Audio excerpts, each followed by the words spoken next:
네, 안녕하세요.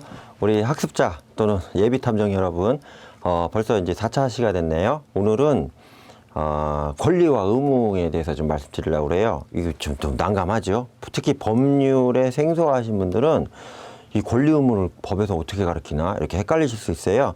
생각보다 쉬워요. 그냥 법에서 권리라는 것은 이렇고 의무라는 것은 이렇다, 두 가지인데요.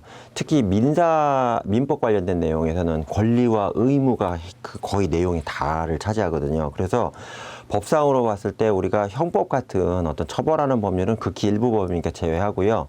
대부분 민간인 사이의 사적 관계와 관련된 것들은 대부분 권리와 의무를 기반으로 세팅이 돼 있다고 그러죠. 셋업이 돼 있기 때문에 이 부분에 대해서 좀 이해할 필요가 있다는 얘기입니다. 첫 번째 페이지 보시면 권리와 의무의 법률 관계라고 돼 있습니다. 읽어보면 통상적으로 법에 의해 규율되는 생활 관계를 법률 관계라고 표현을 하는데요. 일반적인 법률 관계, 그중에 일반적인 법률 관계는 권리와 의무로 나눠져 있다는 얘기입니다. 이거는 권리와 의무에 대해서는 세부적으로 뒤에 설명이 나와 있으니까 그 부분에 대해서 좀 설명을 드리고자 하겠습니다. 이 권리와 의무에 대해서 보통 보면은 옛날엔 권리가 없었고요. 의무만 있었죠. 특히 왕이 있던 시대에는 권리는 왕만 있어요. 그 국민한테는 의무밖에 없어요. 그러니까 뭐 군대에 가야 할 의무, 세금을 내야 할 의무 이렇게 있는데 백성들 입장에서 뭘 요구해도 왕이 안 들어주잖아요. 헛소리 하고 있어. 나라 왕은 내 주인이 난데 너는 주인 아니잖아. 그래 너네는 의무만 가져라. 이렇게 돼 있었단 얘기죠. 여기 나와 있죠. 근대 이전의 시대, 즉 왕이 절대 권력을 가지고 우리 조선시대도 마찬가지고요. 그 다음에 뭐 영국이나 뭐 프랑스나 독일 같은 데도 그 시기에 가면 입헌 군주제 되기 전까지, 즉 왕이 절대 왕정을 그 절대적인 권력을 행사할 때가 근대 이전의 시대라고 하는데요. 이때는 왕만 제가 말씀드렸다시피 권리가 있고요. 국민은 권리가 없었다니까 의무만 있어요. 그게 지금 요 내용이 나와 있고요. 근대 시대에 오면서 어떻게 됐을까요? 왕들이 자기의 어떤 그 권리를 포기하고 국민한테 넘겨주는 데는 입헌군주제라고 아시죠? 즉 헌법을 국민 기준으로 만들면서 왕은 상징적인 존재로 뒤로 물러나 있는, 지금 영국 같은 경우가 그런 케이스죠. 이런 입헌군주제로 바뀌었고요. 또 왕이 나는 권리를 못 내놓겠어 이러잖아요. 그럼 어떻게 해요? 목을 댕가당 잘랐잖아요. 프랑스가 그랬죠. 기요틴에 의해서 루이 왕제가 목이 달아나는 사건이 발생했잖아요. 그러면서 어떻게 해요? 왕은 필요 없어. 우리가 대표를 뽑아갖고 우리의 권리를 지킬 거야. 이렇게 한 게 근대 시대란 얘기입니다. 현대에 와서는 어떻게 될까요? 현대에 와서는 자유방임이라고 하실 거예요. 자유방임이 뭐냐면 방종하는 거예요. 자유 있게 하긴 했는데 뭐냐면 너무 막 가는 거예요. 너무 인권이나 기본권을 존중하다 보니까 남한테 피해 입히는 것도 당연한 걸로 생각하는, 소위 말하는 이제 무법자들이 발생하는 거죠. 그래서 이건 좀 아닌 것 같아. 그러니까 합당하게 의무도 좀 줘야겠어. 즉 의무에 대해서 좀 강화가 되는 게 현대적인 어떤 그 권리 부분에 있어서의 내용이란 얘기입니다. 대표적인 게 뭐가 있을까요? 옛날에 곡괭이하고 그 삽자루 들고 가서 뭐 산 근처에 가서 아무 땅에 나가갖고 거기서 막 이렇게 남는 땅 있잖아요. 거기 가가지고 막 상추 재배하고 막 이랬었잖아요. 그러니까 그거는 그냥 그 빈 땅에다가 공터에다가 뭐 땅 지어 먹으니까 그냥 냅둬라 했는데, 최근에 아시다시피 그 국립공원 관리공단 아시잖아요. 국립공원 같은데 만약에 불법 경작하면 잡혀가요. 왜? 이게 그냥 냅뒀더니 갑자기 국립공원을 막 훼손하는 거예요. 막 나무도 베어내고 하면서 나라 땅에 가갖고 막 농사지니까 이건 안 되겠다는 얘기예요. 그래서 오면 안 된다 해서 의무를 부과한 거죠. 그래서 최근에는 의무가 강화되는 식으로 바뀌고 있습니다. 보시면 권리의 개념이 있는데요. 일반적으로 뭐냐면 일정한 이익을 누릴 수 있도록 해주는 법률상의 힘을 얘기해요. 즉 내가 이익을 가질 수 있도록 하는 어떤 자격이나 이런 것들을 권리라고 이야기하고요. 그 다음에 법에 의해서 권리 주체에게 부여된 힘을 권리로 본다, 이런 얘기입니다. 즉 법이 나한테 너는 주인이야, 그 권리의 주인이기 때문에 권리를 행사해 하고서는 법에서 정확하게 어떤 그 내용들을 준다는 얘기입니다. 그러면 이 학설에 있어서요, 권리가 어떤 성질을 가지고 있냐를 가지고 이것도 이제 학파가 나뉘어요. 그래갖고 네 가지가 보통 나오는데, 이익설이 있어요. 예링이라고 아실 거예요. 아주 유명한 법률학자가 있습니다. 유럽의 법률학자가 있는데, 이 예링이 뭐라고 그랬냐? 법에 의해 보호되는 이익을 권리라고 본다. 아주 심플해요. 즉 법이 이거는 보호해 줄게, 그러니까 이걸 권리라고 봐. 이렇게 되는 게 이익이란 얘기죠. 대표적인 게 뭐 있을까요? 소유권 있잖아요. 내가 거의 소유를 하고 있잖아요. 소유권을 가지고 있는데 누가 와서 내 걸 뺏어가요. 그럼 어떻게 해요? 절도죄나 강도죄로 처벌하죠. 사기죄로. 이런 식으로 나를 지켜주는 거예요. 내 이익을요. 이게 이제 예링의 이익설이고요. 의사는 뭐냐면 법에 의해 주어지는 의사의 힘 또는 의사의 지배가 권리라고 본다는 얘기예요. 즉 법에 의해서 너한테 이게 그러니까 법이 이제 사람이야. 이렇게 파워를 가지고 이건 네 거예요. 그러니까 네 거니까 네가 잘 지켜내. 이런 식으로 법이 너한테 인정해 주는 거다. 이런 것들을 의사설이라고 한다는 얘기입니다. 법력설은 뭐냐면 이게 가장 이제 통설이라고 하는데 통설은 뭔지 아시죠? 학자분 중에 보통 80에서 90%가 이게 맞는 것 같아 얘기하는 걸 통설이라고 얘기합니다. 법학에서 보는 통설로서의 그 법력설이 권리에 대한 기본적인 성향인데요. 권리는 일정한 이익을 누리기 위하여 법이 인정하는 힘. 이게 저도 이게 맞다고 봐요. 읽어보시면 그냥 이해가 되실 거고요. 권리 부인설은 이거 좀 약간 좀 극단적인 학설인데 뭐라고 다 있어요. 그 권리 존재나 의 자체를 부정하는 학설이에요. 권리가 어디 존재해. 말도 안 되는 헛소리예요. 이렇게 나온 것을 권리 부인설이라고 그래요. 이건 헛소리니까 좀 넘어가시고요. 그 다음에 권리와 다른 개념이 있는데요. 그 선생님들 아시다시피 권능이라는 거 많이 들어보셨죠? 이거 좀 읽어보시면 이거예요. 권리의 내용을 구성하는 세부적인 법률상의 힘을, 즉 권리가 위에 있고요. 그 밑에 실제로 부릴 수 있는 힘들을 갖다가 권능이라고 해요. 다시 말씀드리면 권리 밑에 있는 하부 개념으로서 쉽게 부릴 수 있는 어떤 힘을 얘기하는데요. 얘 보시면 알아요. 소유권 있죠. 내가 물건을 가지고 있잖아요. 소유권을 가지고 있으면 물건을 가지고 있으면 내가 어떻게 해요? 사용할 수 있죠. 그걸 수익권, 돈 벌 수 있죠. 그걸 팔 수 있잖아요. 이게 소유권이라는 큰 권리 밑에 있는 권능으로서 사용수익 처분권이 있다는 얘기입니다. 이해되셨죠? 권한이란 건 뭐냐면 일정한 법률 효과를 발생시킬 수 있는 자격을 얘기해요. 대표적인 게 뭐 있을까요? 대리권이라고 아시죠? 대리권이 뭐예요? 내가 뭘 못하면 내 대리는 선임하잖아요. 내 대신 뭘 하잖아요. 그죠? 그 다음에 변호인들 있잖아요. 변호사님들이 재판 가면 내 대신 뭐예요? 떠들어주잖아요. 억울하다고. 이 변호권이라고 그러죠? 이런 것들. 또 법인에 보시면 대표이사라고 아시잖아요. 대표이사가 법인은 아니죠. 나중에 저기 법인에 대해 설명드리겠지만 대표이사는 이사 중에 하나예요. 그중에 대빵인데 이 대표이사라는 사람이 도장 찍고 하면 그 기업인 법인이라는 행동으로 간주하잖아요. 이게 지금 말씀드린 대표권이라는 얘기입니다. 이걸 이제 권한이라고 그래요. 그 다음에 마지막으로 권원이 있는데 법률상의 행위를 시킬 수 있는 원인을 얘기를 해요. 뭐 있을까요? 이런 거 있죠. 남의 땅이 있어요. 남의 땅이 있는데 남의 땅에다 내가 건물을 짓고 싶어요. 건물을 짓고 싶으면 아니 까놓고 얘기해서 남의 땅에다가 어떻게 건물을 져요. 내 땅도 아닌데. 지을 수 있는 뭐가 있어야 되겠죠. 예, 자격이나 뭐가 있어야 되잖아요. 이걸 권원이라고 합니다. 대표적인 게 임차권이나 지상권이라는 게 있습니다. 지상권은 잘 모르시니까 설명드릴게요. 남의 땅의 지상, 땅 위를요, 쓸 수 있는 권한을 지상권이라고 그래요.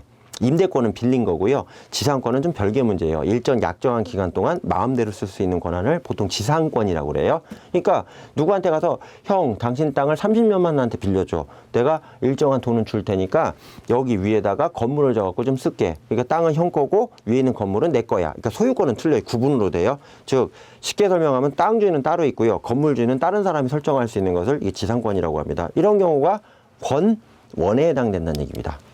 그 다음에 그 권리와는 좀 다른 개념인데 반사적 이익이라는 게 있어요. 반사적 이익이라는 거 아마 많이 들어보셨을 건데 그 권리는 있잖아요. 내가 가지고 있으면 사용수익 처분할 수 있다 했잖아요. 이게 일반적인 이제 권리인데 반사적 이익이라는 건 뭐냐면 여기 나와 있죠. 법률이 특정인이나 일반인에게 어떤 행위를 명령한 경우에 그에 따른 반사적 효과로서 이익을 얻게 되는 경우를 말합니다.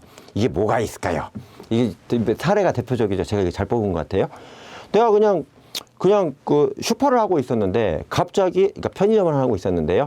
팔이 날려요. 사람이 잘 안 지나가요. 근데 황당하게 갑자기 그 버스 정류장이 바로 앞에 편의점 앞에 생겼어요. 그럼 대박 납니다. 왜? 버스 내리는 사람이 담배도 사고 술도 사고 껌도 살라고 내리자마자 바로 앞에 있는 편의점 안 들어갈까요? 이 순간에 어떻게 될까요? 이 편의점 주인은 대박이 났기 때문에 엄청나게 물건을 많이 팔게 되겠죠. 그럼 이때부터 뭐가 있어요? 영업권이란 게 생기잖아요. 이전엔 팔이 날리다가 갑자기 매출이 20~30배로 뛰면 이 권리금이라고 하시죠. 편의점을 누구한테나 주고 넘기고 할 때 그 권한을 그 권리를 인정받으시잖아요. 이걸 프리미엄이라고 하는데 문제는 제가 말씀드렸다시피 행정관청에 의해서 이익이 많이 났어요. 많이 나왔는데 이거에 대해서 내가 행정관청에 돈 줄 필요도 없어요. 이걸 반사적 이익이라고 해요. 반대로 이러다가 3년 있다가 갑자기 버스 정류장이 또 옮겨가요. 그럼 순식간에 갑자기 장사가 안 되는 팔이 날리는 상황이 발생해요. 그럼 편의점 점주는 어떻게 해야 돼요? 그 시청을 상대로 이 자식들아 왜 갑자기 저기 엄한 버스 정류장을 옮겨가지고 나를 팔이 날리게 내 영업 손실 보장해줘 이렇게 청구할 수 있잖아요. 이걸 법에서 인정 안 한다는 얘기예요. 이걸 뭐라 하냐? 반사적 이익이라고 그래요. 즉 반사 튕겨 나간 걸로, 그러니까 사실은 총을 이쪽으로 쐈는데 총탄이 튀면서 지나가던 이제 멧돼지를 하나 잡은 걸, 이걸 반사적 이익이라고 보시면 돼요. 이런 경우에 계속 말씀드렸지만 이거에 대해서 세금을 더 고맙다고 행정관청에 인사할 필요도 없고요. 반대로 이 반사적 이익을 누리다가 갑자기 아까 버스 정류가 이정하는 식으로 반사적 이익이 사라지잖아요. 사라졌다고 해서 그 영업 손실에 대해서 보상을 요구할 수 없다는 얘기입니다. 이거를 반사적 이익이라고 합니다. 권리하고는 좀 틀리죠. 그다음에 의무의 개념에 대해서는 법적인 구속을 얘기합니다. 즉 이걸 반드시 해야 되고요. 이걸 안 하면 어떻게 돼요? 혼나요. 대표적인 게 남자분들 아시죠? 뭐 있어요? 국방의 의무가 있잖아요. 그러니까 성인이 된 남성은 군에 갔다 와야 되잖아요. 안 갔다 오면 어떻게 해요? 교도소 보내죠. 병역법 위반으로요. 이게 의무란 얘기예요. 그래서 내가 이걸 하기 싫어도 할 수 없어요. 해야 돼요. 그래서 이거를 자기 의무라고 하고요. 부자기 의무는 하지 말라고 했는데 자꾸 하다 보면 처벌되는 것을 부자기, 자기라는 건 한다는 표현이고요.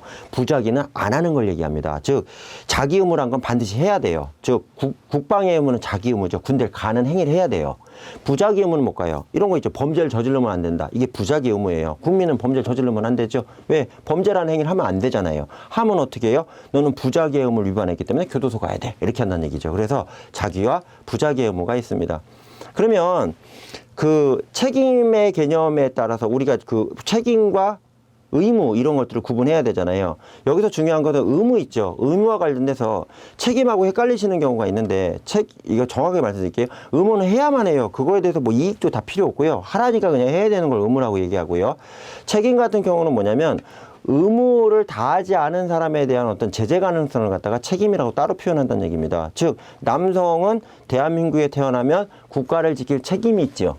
책임에 대해서 그 다음에 뭐가 나와요? 의무가 같이 나오잖아요. 뭐예요? 군대를 가야 된다. 의무가 온다는 얘기입니다. 그래서 결론적으로 말씀드리면 책임과 의무는 같이 가는 개념으로 보셔야 되고요. 특히 의무를 다하지 않은 거에 대해서 국가가 어떤 제재를 가할 수 있다. 이런 부분에 대해서 우리가 책임으로 보고요. 그거에 따른 걸 의무로 구분하시면 될 것 같습니다. 자, 그러면 권리와 의무가 뭐가 있을까요? 또 종류를 좀 봐야겠죠? 그 부분에 대해서 법학개론 일반적인 책에 나와 있는 내용들을 정리하고자 합니다. 그 공권이 있습니다. 공권은 공법 관계, 행정 관련된 업무를 공법이라고 많이 얘기하는 건 이제 아시겠죠? 또 뭐 있을까요? 소송 관계된 것도 공법에 관련된 거고요. 헌법은 당연히 공법이죠. 이와 같이 공적 영역을 관할하는 어떤 법률상에 나와 있는 이 권리를 공권이라고 이야기를 해요. 뭐 있을까요? 여기 나와 있죠. 국가적 공권으로서 입법권, 사법권, 행정권 있죠. 이런 것들을 뭐예요? 국가나 공공기관 또는 이 권한을 받은 자 행정권을 주체로서 국민에 대해서 가지는 권리를 입법, 사법, 행정권이라고 그래요. 이거를 국가적 공권이라고 그래요. 그러니까 그 기관 있잖아요. 기관에서 이 권한이 있어야 되는 거예요. 즉 국회는 법을 만들 권한이 있어야 되는 거죠. 그죠? 예, 이거를 공권이라고 하고요. 그 다음에 그 사법권 같은 경우는 법원에서 처벌하고 재판할 수 있는 어떤 이런 것들이 있어야 되죠. 이 권리를 가지고 있어야죠. 이거를 사법권이라고 하고요. 행정기관에서는 행정 집행할 수 있는 권리가 있어야죠. 이걸 갖다가 행정권이라고 하는데 이걸 공권이라고 부른다는 얘기입니다. 이걸 또 객관적 공권이라고도 불러요. 그 다음에 개인적 공권은 뭐냐면 공적인 영역의 권리로서 개인이 가질 수 있는 게 이게 있다는 얘기죠. 예를 보셔야지 이해가 쉬워요. 자유권, 평등권, 수익권, 생활권. 예, 이거는 이제 사회권, 생존권을 얘기를 하고요. 그 다음에 참정권, 투표할 수 있는 권한 있죠. 이거는 내가 행정관청이 아니에요. 내가 뭐 저기 입법부, 사법부, 행정부도 아닌데 국민 개개인이 하나의 그러니까 주인으로서의 기관이죠. 즉 국민으로서 그 국가의 주체로서 하나의 기관이 되는데 이런 경우에 국민이 기관으로서 즉 공적 기관으로서 가질 수 있는 어떤 권리가 있다는 얘기예요. 그게 자유권, 평등권, 수익권, 그다음에 사회권, 생존권, 참정권 이렇게 된다는 얘기입니다. 여기에 가장 무시무시한 게 뭘까요? 가장 중요한 게 자유권과 평등권입니다. 이건 헌법에서 정확하게 초장의 말뚝을 받고 있기 때문에 자유권과 평등권을 침해하는 행위에 대해서는 어떠한 경우도 용납되지 않고 있고요. 나머지도 말하나만 하죠. 이건 좀 돼 있습니다. 이거를 객관적 공권이 아닌 주관적 공권으로 부릅니다. 그다음에 사권은 뭐예요? 개인 상호간에 인정되는 사법상, 여기서 사법이라는 거는 그 민법과 같은 걸 얘기를 해요. 예, 민법과 같은 사적 영역의 법에 의해서 규정하는 권리를 얘기하는데 재산권이 첫 번째 가장 크겠죠. 여기 보시면 물권, 그러니까 물건에 대한 그러니까 그 권리를 얘기하고요. 채권은 돈 금전 관계 있죠. 이거에 관한 권리를 얘기하고요. 지적재산권은 뭘까요? 지식재산권은 지적재산권이라고 하는데 이거 뭔지 아시죠?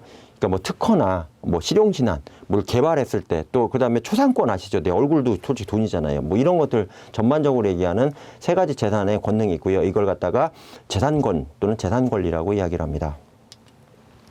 그다음에 그 권리의 그 내용에 따른 사건 분류 중에 또 뭐가 있냐면 사원권이라는 게 있어요. 처음 보셨죠? 사단법인이라고 아시죠? 사원이라고 해서 즉 회원을 얘기해요. 사원들이 집합을 해가지고 이 사단, 그러니까 사단을 구성을 하는 거예요. 사람의 집합체를 구성해서 이걸 갖다가 행정관청의 비영리법인으로 내는 걸 사단법인이라고 하는데 사단법인의 핵심은 누굴까요? 사원이에요. 즉 회원을 얘기를 합니다. 이 회원을 사원이라고 하고요. 이 사원들이 이 구성이 되어 있다는 얘기입니다. 그래서 이 사원으로서 가지는 권리가 있는데요. 공익권이라고 해서요. 사단법인의 회원인 사원은 결의권이나 소수사원권이라는 걸 가질 수 있게 돼 있고요. 그 다음에 자의권이라고 해서 자녀재산 분배 청구권이나 이익배당 청구권을 가지고 있습니다. 좀 어려우시지만 나중에 설명드릴 테니까요. 이건 좀 암기하셔가지고 이 사단법인으로서 구성원으로서 가지는 권리는 사원권이라고 하는구나. 이거 좀 암기하셨으면 좋겠고요. 가족권은 신분관계가 있음으로 인해서 인정되는 권리, 즉 아버지하고 아들, 부부 뭐 이런 거 있잖아요. 형제 이런 것들이죠. 그래서 부양청구권, 즉 부양을 해달라고 청구할 수 있어요. 날 부양해달라고 청구할 수 있는 권한이 가족간에 있는 거고요. 친권이란 건 뭔지 아시죠? 부모가 자식에 대해서 친권 행사할 수 있잖아요. 그 다음에 후견인이 될 수 있는 권리, 아버지가 치매 걸렸어요. 그러면 재산 관리를 아들이나 부인이 할 수 있는 것들을 이 후견인이 될 수 있는 권리라 하는 거죠. 이런 것들을 사건 중에 가족권이라고 구분을 합니다. 인격권이란 건 그 사람의 인격과 관련돼 갖고 그 사람의 인격 자체, 우리가 인격이라면 좀 광범위하죠. 세부 내용 보시면 아시겠지만 인격과 관련된 것들을 사적인 영역의 권리로 인정을 해서 이거에 대해서 가치를 인정한다는 얘기입니다. 대표적으로 뭐 있을까요? 초상권, 명예권, 사생활보호권, 이것도 최근에 들어가 있어요. 그 다음에 신체권, 그 다음에 성명권, 그 다음에 생명권, 이런 것들을 개인과 관련된 사적 영역의 인격권이라고 해서 이걸 따로 가치를 보장을 하고 있고요. 그 다음에 여기 중요한 건 밑에 나와 있죠. 인격권 같은 경우에는 법인도 인정이 돼요. 법인도 법률상으로 사람으로 이렇게 보는 어떤 회사나 이런 것들을 얘기를 하죠. 또는 사단법인, 재단법인을 얘기하는데 이런 법인에 대해서도 인격권은 기본적으로 인정이 된다는 얘기입니다. 인격권 중에 뭐가 인정이 되냐? 명예나 신용에 대해서 인정이 된다는 얘기입니다. 예를 들어서 어떤 회사가 법인체가 있어요. 그 법인을 나쁜 회사라고 실제 나쁘지 않은데 떠들고 다녀요. 그럼 이게 어떻게 돼요? 지금 말씀드린 명예에 대해서는 훼손이 성립할 수 있다는 얘기입니다. 그래서 이런 것들을 좀 얘기하고 있고요. 그 다음에 보시면 권리의 작용에 따른 사건 분류가 있는데 청구권은 뭐냐? 요청하는 거예요. 내놔라 이러는 거예요. 내놔라. 내놔라. 청구하는 거잖아요. 그래서 채권, 부양 청구권, 상속 회번 청구권, 물권적 청구권. 일반적으로 청구권이라고 들어가 있으면 무조건 요청하는 거니까 청구권이 요구권이라고 한번 보시면 되고요. 채권은 뭐예요? 돈 빌려줬잖아요. 그럼 돈 돌려내놔. 청구할 수 있는 권리죠. 그래서 채권도 청구권에 들어갑니다. 항명권은 뭐냐면 상대방이 권리를 행사를 해요. 나한테 뭘 집행하려고 해요. 할 때 일시적 또는 항구적으로 그 작용을 막을 수 있는 권리입니다. 왜? 네가 권리 행사하는 건 맞는데 나도 방어를 해야겠거든. 그래서 이건 아니라고 덤빌 수가 있는 권리가 있어요. 보증인의 최고권, 검색에 대한 항복권, 동시 이행의 항변권 이런 것들이 있습니다. 이것도 뒤에 설명드리도록 하겠습니다. 형성권은 뭐냐면 한쪽으로만 할 수 있어요. 쌍방간에 있는 그런 게 아니고요. 한쪽에서만 일방적인 의사표시로 법률 관계를 발생시키거나 변경, 소멸시킬 수 있는 거예요. 상대방 의사 관계없어요. 대표적인 게 해제권. 너랑 거래하기 싫어. 거래 계약 취소야. 그래서 취소하거나 거래를 안 하겠다고 해제해버리는 거 있죠. 일방적 통보 아니에요. 그러니까 저쪽에 의사 필요 없어요. 그 다음에 추인권. 알았어, 나 인정할게. 이게 뒤에 나중에 사후에 인정하는 걸 추인이라고 하잖아요. 이쪽에 의사 관계 없어요. 그래, 나 인정할게. 네가 그렇게 했으니까 추인권.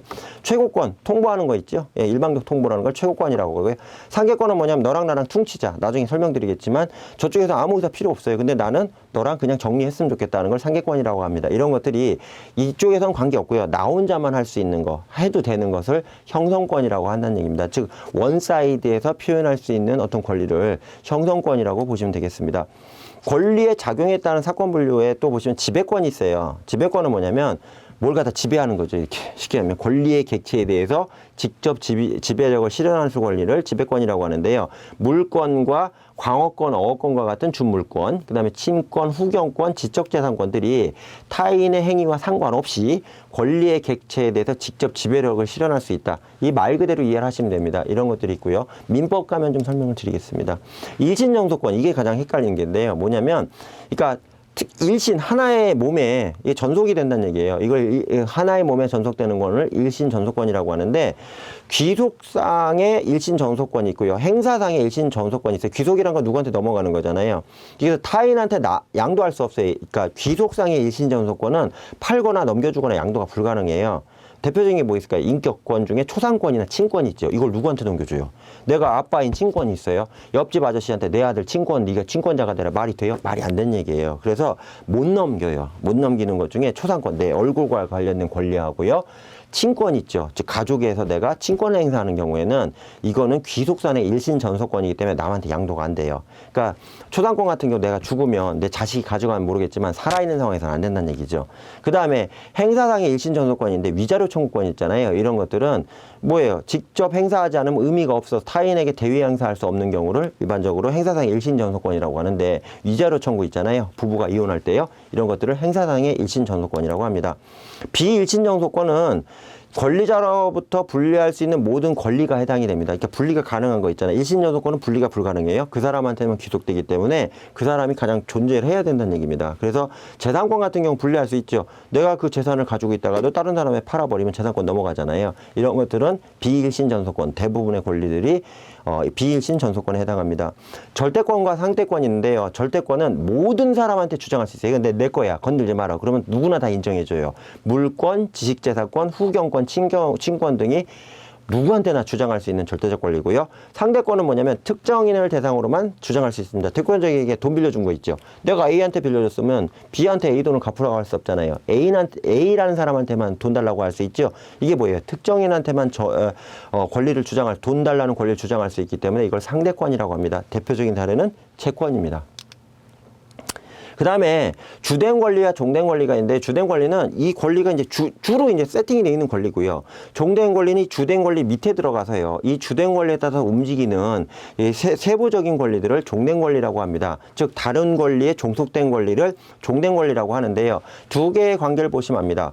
채권이 있어요. 누구한테 제가 돈을 빌려줬죠. 그럼 제가 채권자가 되잖아요. 그럼 그 다음에 제가 추가로 뭐가 권리가 생길까요? 이자를 받을 수 있는 권리가 생기죠. 이자 채권에 대한 권리가 또 생기잖아요. 물론 이자를 안 주겠다고 약정은 관계가 없는데, 누가 돈 빌려주고 이자를 안 받아요. 그러니까 돈을 빌려주면서 너 월 1,000만 원에 매달 10만 원씩 갚아라. 이자로 갚아라 하면 내가 돈 빌려줬을 때 1,000만 원을 받아낼 수 있는, 원금을 받아낼 수 있는 채권이 하나 발생하고요.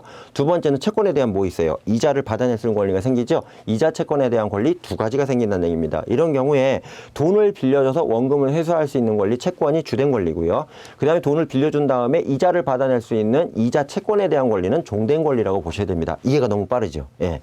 그 다음에 그 주채무에 대한 보증채무. 이건 뭐냐? 내가 돈을 빌려갖고요. 내가 얘한테 갚을 게 있어요. 제가 채무자예요. 근데 문제는 보증인을 세우래. 그럼 보증인 하나 또 세우면 보증인 한 명 또 추가로 들어오죠. 내 돈을 대신 갚아주려 보증인이 누가 들어왔단 얘기예요. 그럼 이 사람은 보증 채무자가 되잖아요. 즉, 내가 주된 어떤 권리에 있어서 객체가 되지만, 보증인이 발생하면 보증인은 내 주된 권리의 객체의 또 다른 종된 객체로서 누가 발생해요? 보증인이 발생한다는 얘기입니다. 이런 식으로 주된 거 있고 딸려가는 거 있고, 이런 관계를 주된 관계, 종된 관계, 즉 주된 권리 또는 종된 권리로 구분한다는 얘기입니다. 자, 사건의 분류 중에 또 다른 유형으로서 기대권이 있는데요. 이건 뭐냐면 조건부, 기한부로 효력을 가지는 권리를 기대권이라고 합니다. 즉, 내가 로또에 당첨되면 너한테 1억 줄게, 이렇게 얘기한 거 있잖아요. 이게 기대권의 대표적인 케이스예요. 말도 안 되죠? 예. 제한물권은 뭐냐면 쉽게 얘기하면은 물건이나 권리 대상, 객체를 대상으로 해서 내가 모든 걸 다 행사할 수 있는 게 아니고요. 제한적으로만 내가 그 어떤 객체에 대해서 권리를 가지는 경우를 제한물권이라고 합니다. 대표적인 게 용익물권 중에 지상권, 지역권, 전세권이라고 있어요. 전세 아시죠? 쉽잖아요. 그 누구의 집이 있어요. 집에 있는데 전세금을 주면 그 다음부터 내가 그 집을 쓸 수 있잖아요. 기간 동안요. 쓸 수 있는 권이, 이게 용익물권이라고 해요. 쓸 수 있는 거기 때문에 주인은 아니죠. 소유권은 없어요. 하지만 못도 박을 수 있고요. 거기서 그냥 편하게 살잖아요. 들어놓아서. 그러니까 내가 주인은 아니지만 주인과 똑같은 식으로 사용할 수 있는 권한이잖아요. 근데 소유권은 또 없는 거죠. 이걸 제한물권이라고 합니다. 담보물권 중에서는 유치권, 질권, 저당권 등이 제한물권에 해당합니다. 그 다음에 그 사회권은 뭐냐면 사회적 약자를 위해서 우리가 도와주는 권리를 얘기하는데요. 이건 나중에 사회법 시간에 설명을 드릴 테니까 간단하게 읽어보시면 좋을 것 같고요. 의무의 종류에는 공의무와 사의무가 있고요. 자기 의무와 부자기 의무 있는데 아까 말씀드렸습니다. 공법관계에 의한 걸 공의무, 사적관계에 의한 걸 사의무라고 하고요. 그 다음에 자기 의무, 부자기 의무는 설명을 이미 드렸습니다. 그 다음에 의무 중에 적극적인 의무가 있어요. 적극적으로 해야 돼요. 내가 그 사람 그 사람한테 해줘야 돼요. 이걸 적극적 의무라고 하는데 금전 급부 의무 또 뭘까요? 이거 돈을 갚게 되면 돈을 적극적으로 갚아야죠. 돈을 안 갚으면 미적미적하면 사기밖에 더 돼요. 소극적 의무는 뭐 이런 거 있어요. 그 쉽게 하면 경업 피지 의무라고 해서요. 특별한 지위에 있는 사람이 타인의 영업과 경쟁이 되는 행위를 하지 말아야 될 상법상 의무. 이게 뭐냐면 뭐 예를 들어 파리바게트를 얘기할게요. 파리바게트가 하나 있는데 그다음에 바로 옆에 건물에 파리바게트 또 생기면 안 되죠. 이거를 의무적으로 하지 말아야 되는 거예요. 그러니까 업소를 개업을 할 때 옆집에 피해가지 않도록 똑같은 경쟁 업종 있잖아요. 이걸 못하도록 하는 거를 경업 피지 의무라고 합니다. 즉 지역을 피하라는 얘기예요. 이런 것들이 소극적 의무에 해당합니다. 그 다음 권리의 의무와 주체, 뭐 객체 이런 나오는데요. 주체는요 사람인 자연인하고요 법인 두 가지가 있습니다. 뭐 아시겠지만 인간을 갖다 자연이라고 보통 표현하고요. 법인은 아시죠? 등기를 해갖고요 사람으로 그러니까 법상으로 사람으로 인정되는 것을 법적 인간, 법인이라고 얘기해요. 뭐 이게 등기로 하면 되는 거고요. 그 다음에 법인 같은 경우에 여러 가지가 있지만 첫 번째로 보시면 그 사단법인하고 조합이라고 아실 거예요. 뭐 주택 설립조합 이런 것들 있죠. 이런 결사체들을 갖다가 우리가 사람이 아니지만 이 단체를 하나의 사람으로 보는 법인격을 인정이 되고요. 그 다음에 재단법인이라고 아시죠? 특정 액수 이상을 내면 그 법인 자체를 사람으로 보는 거예요. 돈을 기준으로 하는 걸 재단법인이라고 합니다. 이게 전부 다 권리와 의무의 주체가 될 수가 있어요. 예. 그 다음에 객체는 누구예요? 객체라는 것은 내가 권리를 가졌을 때 내가 주인 행세를 할 수 있거나 사용할 수 있는 거를 권리의 객체라고 하잖아요. 그래서 통상적으로 보면 여기 나와 있다시피 유체물인 동산과 부동산 보통 두 개로 나누죠. 재산은요. 그 다음에 무체물인 생명, 자유, 행위, 권리 등이 권리와 의무의 객체가 된다 이렇게 나와 있잖아요. 그러니까 이런 것들 전부 다 권리의 주체와 객체로서 될 수가 있다는 얘기입니다. 사례는 좀 읽어보시고요.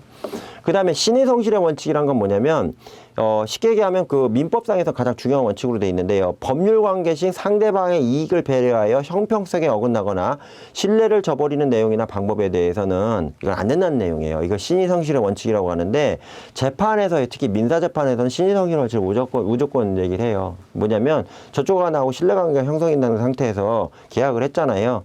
했을 때 내가 예를 들어서 아까 얘기한 거 있죠. 로또에 당첨되면 내가 1억을 준다 얘기를 했단 말이에요. 근데 이걸 여기저기 얘기 다 하고 다녔어요. 근데 갑자기 로또에 한 50억이 당첨된 거예요. 이 친구가 와서 그래요. 너 그때 나 1억 준다고 그랬잖아. 그랬더니 이 친구가 뭐라냐. 내 말로 한 건데 거짓말했어 이러잖아요. 법원 가면 이쪽이 질 수 있어요. 왜? 주변에 증인이 수십 명이면 신성실 원칙, 즉 신의와 성실을 가지고 얘가 얘기했잖아요. 진정하게 준다고. 그럼 말이 된다고 봐야겠죠. 이걸 신의성실의 원칙이라고 합니다. 그 다음에 법의 그 신의성실과 원칙과 관련해서요. 신의성실 원칙은 법률 행위 해석의 표준이 돼요. 그래서 형평의 기능과 법 형성적 기능을 신의성실 원칙이 하고 있고요. 보충적 기능으로서 뭘 하냐? 법률 행위의 해석 표준에서 보충적 기능을 하는데요. 그게 뭐냐면 법에 규정이 없어요. 규정이 없는데 특히 민법에서 막 적용이 많이 돼요. 법 기준이 없는데 둘이 막 법원 가서 싸워요. 민사재판을 해요. 재판을 하는 과정에서 판사님이 보니까 이게 기준이 없네. 이럴 때는 신의성실의 원칙을 기준으로 이 재판을 선고를 해버려요. 왜 그럴까요? 법이 없잖아요. 그러니까 보충적으로 법 해석이나 재판의 어떤 그 결정을 내릴 때 일종의 그 어떤 법적인 효력을 가진다는 얘기입니다. 이게 보충적 기능이에요. 그 다음에 신의성실의 원칙에 파생 원칙이 몇 가지가 있는데요. 첫 번째로 실효의 원칙이 뭐예요? 당사자가 상당 기간 동안 권리를 행사하지 않으면 어떻게 해요? 그럼 권리가 없는 걸로 봐야 되는 거죠. 이걸 갖다가 실효의 원칙이라고 합니다. 이거 뒤에 나중에 또 설명드릴게요. 그 다음에 사정 변경의 원칙이라는 것은 법률 효과가 그대로 유지되기 어려운 경우에, 그러니까 뭘 하려고 했는데 잘 안 돼요. 중간에 뭐가 하자가 발생했어요. 이런 경우에 신의성실의 원칙에 맞도록 상대방에게 변경을 청구하거나 계약을 해지할 수 있는 거예요. 그러니까 상대방하고 뭘 하기로 했는데 예를 들어서 친구가 나한테 그랬어요. 야, 집 2층짜리 지면 1층을 너한테 줄게. 이렇게 약속했어요. 딱 지나고 나는데 1층밖에 안 올렸어요. 그럼 어떻게 해요? 걔도 살아야 되고 나도 살아야 되는데 그럼 문제가 발생하잖아요. 그러면 자식아 네가 2층 져갖고 1층 준다고 했는데 네가 1층짜리 졌으니까 이거 원인 무효 아니야. 그러니까 넌 포기하자. 계약을 포기할 수 있다는 얘기죠. 이게 사정 변경이 된 거예요. 모순행위 금지 원칙. 모순행위가 뭐예요? 모순이 창하고 방패하고 서로 찌르고 이게 땡기는 거 아니에요. 무슨 얘기냐면 모순이 그러니까 선행행위, 앞에 한 행위와 이로 인한 법률 효과 사이에 모순이 발생하는 경우 선의의 피해자에 대해서 모순행위로부터 피해 내지는 피해자를 보호해야 된다는 원칙을 모순행위 금지 원칙이라고 합니다. 뭐가 있을까? 여기 나와 있죠? 증권사 직원이 투자와 손실이 발생하면 전액을 증권사에서 변상한다고 약정을 했는데 진짜 피해가 발생한 거예요. 그랬더니 투자자가 가지고 얘기해요. 너네가 다 물어준다는데 왜 안 물어줘? 그랬더니 너가 언제 그랬는데 이러는 거예요. 근데 약정서에 써놨어요. 그러면 여기 어떻게 해요? 여기 약정서를 쓴 사람이 증권사가 아니고요. 직원이 개별로 써준 거라 재판을 가죠. 그러면 법원에서 뭐라고 할까요? 이 증권사 직원이 써준 것을 이 고객은 증권사의 뜻으로 이해할 수 있다. 이 직원이 써준 거지만 증권사 뜻으로 본다는 얘기예요. 그럼 어떻게 해요? 모순행위니까. 왜? 거짓말한 거 아니에요. 이게 모순행위는 쉽게 얘기하면 거짓말로, 이해행을 불가능할 거짓말로 보시면 돼요. 이런 경우에 니네 직원이 사고 쳤으니까 증권사에 돈 물어줘라. 이렇게 판결하는 경우가 많다는 얘기예요. 이게 모순행위 금지 원칙이라는 얘기입니다. 권리남용의 금지는 뭐냐면 권리를 내가 행사를 할 때 쉽게 얘기하면 내가 돈 받을 사람이 채권자예요. 채무자한테 쳐들어갔어요.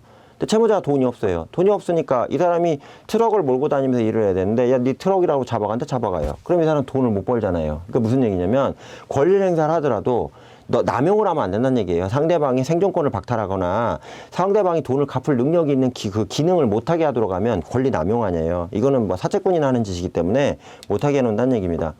그 다음에 객관적 요건은 권리가 존재해야 되고 권리 행사가 있어야 되고요. 정당한 권리 행사로 볼 수 없는 객관적 사정이 당연히 있어야겠죠. 그 다음에 권리자 이익과 상대방 불이익 사이에 큰 불균형이 존재해야 되죠. 제가 말씀드린 사례가 거의 맞아 들어갈 겁니다. 주관적 요건은 고통을 줄 목적으로 권리를 행사하는 경우 있죠. 친구한테 돈을 꿔줬는데 얘가 너무 사업이 잘 돼요. 그러니까 갑자기 가서 사업 망하게 하려고 너 돈 내일 당장에 갚아 이렇게 얘기하는 거예요. 그럼 친구가 뭐라냐? 2년 있다 갚기로 했는데 왜 지금 갚으라고 그래? 아이 싫어 기분 나빠 지금 갚아 이렇게 얘기한다는 얘기예요. 그럼 이게 뭐예요? 상대방이 고통을 줄 목적으로 채권을 행사한 거 아니에요. 이런 것들은 권리 남용으로도 볼 수 있는 부분이 충분히 있다는 얘기입니다. 자, 이제 문제를 풀어보시죠.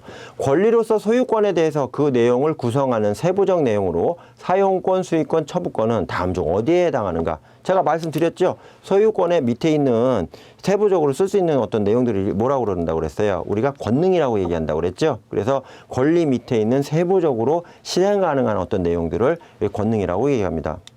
두 번째 사권, 그러니까 공권이 아니에요. 공적인 권리가 아니고 사적 권리 중에 귀속상의 일신전속권에 해당하지 않는 것은 제가 아까 설명드렸죠. 뭐 있어요?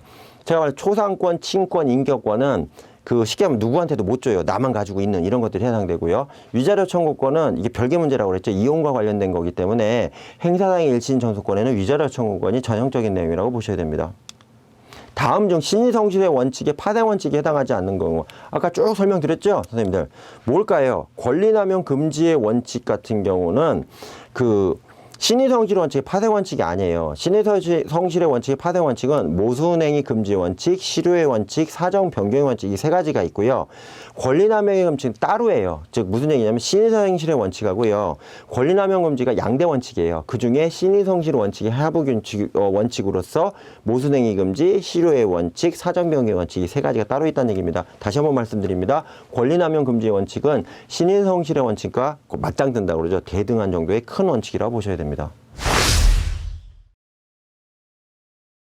자, 이제 요약을 해보시면 법학에서 말하는 권리와 의무의 개념 이제 어느 정도 설명을 이렇게 이해하실 거고요. 이게 사실 설명할 시간이 많이 걸리거든요. 그래서 간략하게 이해만 하시도록 이렇게 얘기했고요. 의무 중에는 해야만 하는 의무도 있지만 하지 말아야 할 의무도 있기 때문에 이걸 부작위 의무로 한다 이렇게 말씀드렸습니다.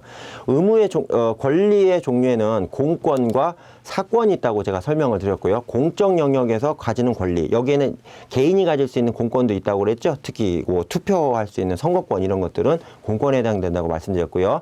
사적으로 돼 있는 권한 중에는 이런 내용들이 있다는 얘기입니다. 읽어보시면 쭉 나오니까 이해되실 거고요.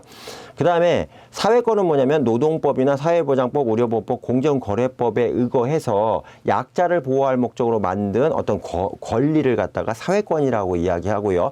최근에 우리나라 법률에서도 강화되는 유형입니다. 의무의 종류에는 공의무, 사의무, 자기의무, 부자기의무, 적극적 의무와 소극적 의무로 나뉩니다. 그 다음에 주체에 대해서 권리와 의무의 주체 말씀드렸죠. 법인과 자연인인데 자연인 사람으로 얘기하고요. 법인은 영리법인, 즉 돈을 벌 목적으로 하는 상법상의 법인도 있을 수 있고요. 그 다음에 비영리법인인 사단법인, 재단법인, 그 다음에 조합 같은 경우도 해당이 된다. 이거 말씀드렸습니다. 그 다음에 신의성실의 원칙과 다시 한번 말씀드리면 권리남용 원칙은 중요한 양대 원칙이고요. 신의성실의 원칙의 파생 원칙으로서 실효의 원칙, 사정 변경의 원칙, 모승행위 금지의 원칙이 있다. 이 정도만 하시면 충분히 넘어가실 수 있을 것 같습니다. 수고하셨습니다.